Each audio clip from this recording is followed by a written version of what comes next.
शौर्य speech. एकता ही संबंध है, तोड़े छूटे अभिमान को, कंधे से कंधा मिलाकर मजबूत करे आधार को। इंसानियत ही धर्म है, बस याद रखें भारत माता के त्याग को। आज गणतंत्र दिवस के सही मायने बताने व अपने विचार प्रकट करने हेतु मैं बहन प्रज्ञा सेठिया को आमंत्रित करती हूँ। असीम सौंदर्य और पवित्रता की नगरी माँ देवों की नगरी देवास को नमन करती हूँ। वह विट वृक्ष जिसकी छांव में यह विद्यालय परिवार फल फूल रहा है, ऐसे कृतज्ञ जीवन सौंदर्य को पारखी माननीय प्राचार्य महोदय को नमन करती हूँ। अपने ज्ञान से सींचने वाले विद्वत शिक्षक समाज को नमन करती हूँ और नमन करती हूँ उस परम पिता परमेश्वर को जो इस वक्त मुझ में वक्ता बनकर और आप सभी में श्रोता बनकर सुन रहा है और इस अहिल्या सभागार के कण कण को अभिभूत व साकार कर रहा है। संघर्षों के साये में इतिहास हमारा पलता है, जिस ओर जवानी चलती है उस ओर जमाना चलता है। आप सभी को 76वें गणतंत्र दिवस की हार्दिक शुभकामनाएं।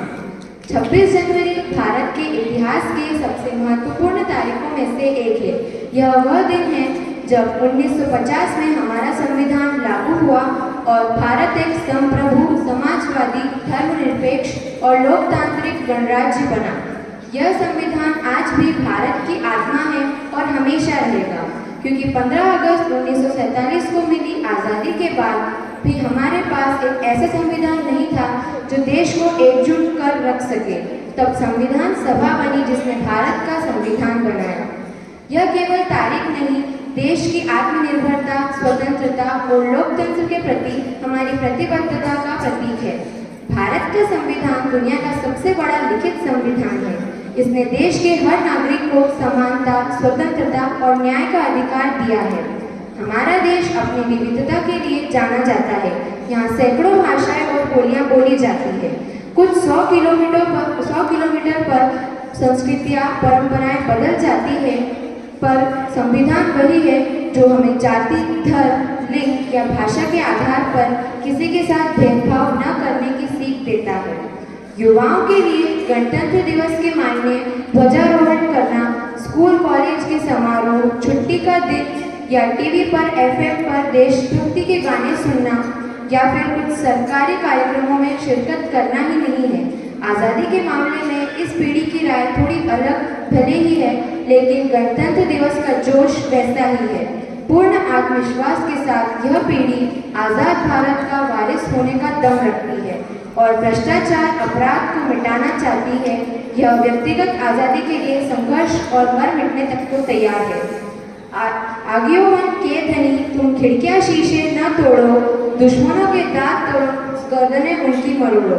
जो विरासत में मिला खून तुमसे कहता है, सिंह की खेती श्यार को खाने न देना, देश की स्वाधीनता पर कभी आंच न आने देना। गणतंत्र दिवस के अवसर पर देश की सांस्कृतिक विरासत और समृद्ध धरोहर को दिखाने के लिए झांकियां निकाली जाती है। गणतंत्र दिवस परेड में भी देश की सांस्कृतिक विविधता को दिखाया जाता है। यह परेड कर्तव्य पथ पर की जाती है। यह परेड राष्ट्रीय राजधानी दिल्ली में होती है। यह परेड राष्ट्रपति की अध्यक्षता में होती है। परेड में शहीदों को सम्मानित किया जाता है और सैन्य कर्मियों और नागरिकों को वीरता पुरस्कार दिए जाते हैं। है समय बड़ा प्रबल, पर्वत झुक जाए करते हैं और दुनिया अपने समय में चक्कर लगाया करते, परंतु कुछ ऐसे लोग हैं जो इतिहास बनाया करते हैं। यह इतिहास उन्हीं वीर पुरुषों की अनुपम अमर कहानी है जो रक्त कणों से लिखी गई, जिसकी जय हिंद निशानी है, जिसकी जय हिंद निशानी है। धन्यवाद। बहुत ही सुंदर, तालियों से